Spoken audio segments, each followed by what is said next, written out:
آپ یہ سمجھتے ہیں کہ صاحب ہمارے دل میں تو رسول اللہ کی محبت بھری ہوئی ہے، ہمارا رویا رویا عشق رسول میں ڈوبا ہوا ہے، اور ہماری زندگی ہی تو رسول اللہ کے طریقے کے خلاف، باقی ہمارا رویا رویا کہاں ڈوبا ہے؟ عشق رسول میں ڈوبا ہے۔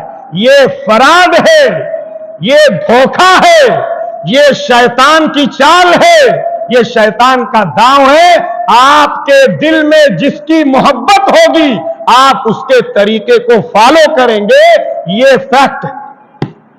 اگر آپ کے اندر یہود و نصارہ کی محبت ہے، اگر کسی کو دیکھنا ہے کہ اس کے اندر کس کی محبت ہے، اگر وہ رسول اللہ کے طریقے کو فالو کرتا ہے، آپ کے سسٹم کو فالو کرتا ہے، آپ کی طرح اپنی زندگی بناتا ہے، تو آپ کہیے کہ یہ رسول اللہ کا عاشق ہے۔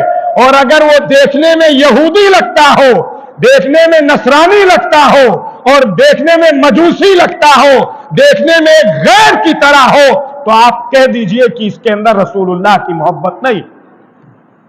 محبت جو ہوتی ہے وہ انسان کو اس کے فالو کرنے پر آمادہ کرتی، انسان کو اس کی کاپی کرنے پر آمادہ کرتی ہے۔